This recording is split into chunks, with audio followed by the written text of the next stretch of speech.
have to do for them. I have never heard the County Commission Chairwoman Wendy Jacobs say anything about a victim of a crime. I have never heard Steve Schewel say anything about the victim of a crime. I have never heard Wendell Davis, the county manager, say anything about the victim of a crime. I've never heard Tom Bonfield say anything about the victim of a crime. All they seem to care about is what you eat in the jail and how you're treated in the jail. And the jail is one of the best run jails in the state, regardless of what you hear. That's an example of the lies that's being spread. That's just an example of the lies that's being spread. And Major Zastrow can testify to that. She knows all about the jail also. She retired from the Durham County Sheriff's Office.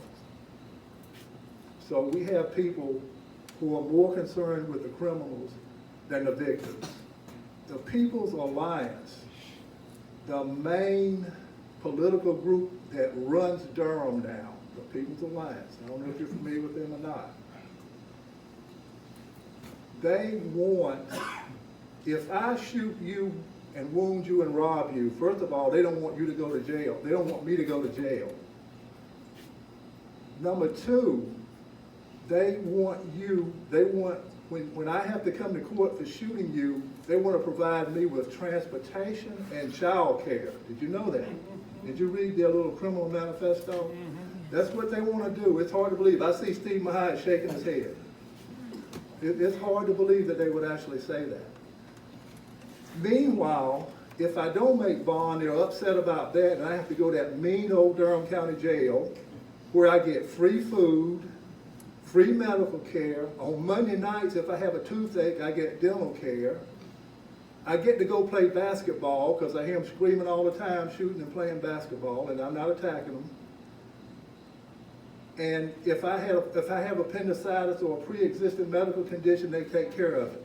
You, the taxpayers, do. But who takes care of the victim? There's no concern for victims. There were 800 documented cases where bullets were fired into houses, condominiums, apartments in 2017. There were 245 people wounded by gunfire. Almost all those people were black people shot by other black people. And nobody wants to talk about it but me, but I'm going to say what I need to say. I went to a meeting yesterday. This lady attacked me in PAC 1 about racial disparity. And I asked her the following question. If 245 black males shoot 245 black males, am I supposed to go arrest a white guy? And she got upset and stormed out. Well, if you arrest people in the mafia, they're mostly going to be Italian and Sicilian. If you get information that the Ku Klux Klan is coming to Durham, I don't think you're going to be out there looking for black dudes. I'm sorry. But that's how ridiculous it's gotten. They use race to try to separate us. I'm mixed race. If I listen to the radicals in Durham, I won't know which part of me to hate when I wake up in the morning. Should I hate the black part or the white part?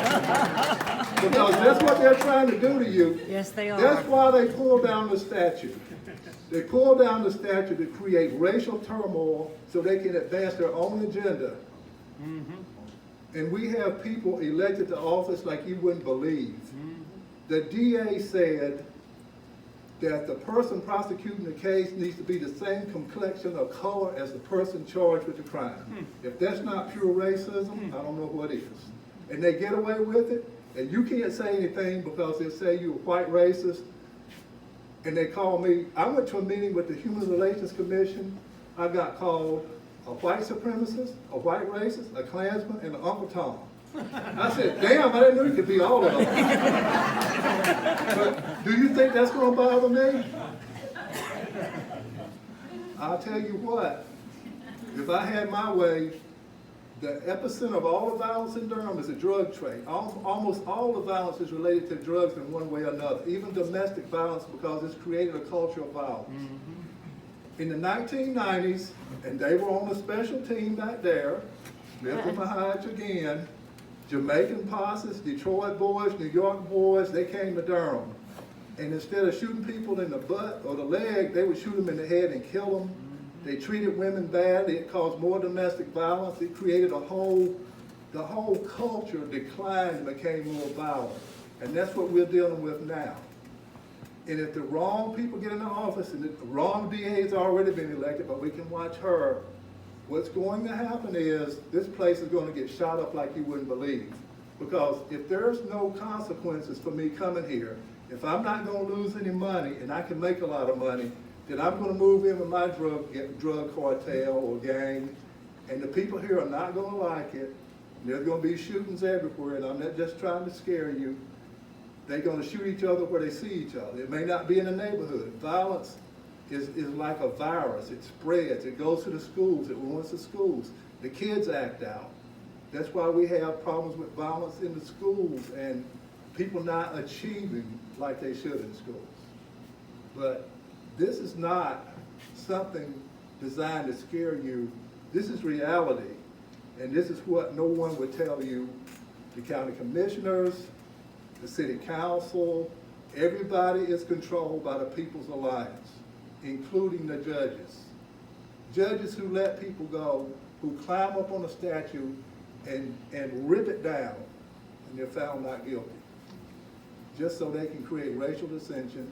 And they are members of the International Workers of the World, which is the Communist Party. So this is a metaphor. It's tied exactly in with what's happening in Israel. Thank you. Thank you.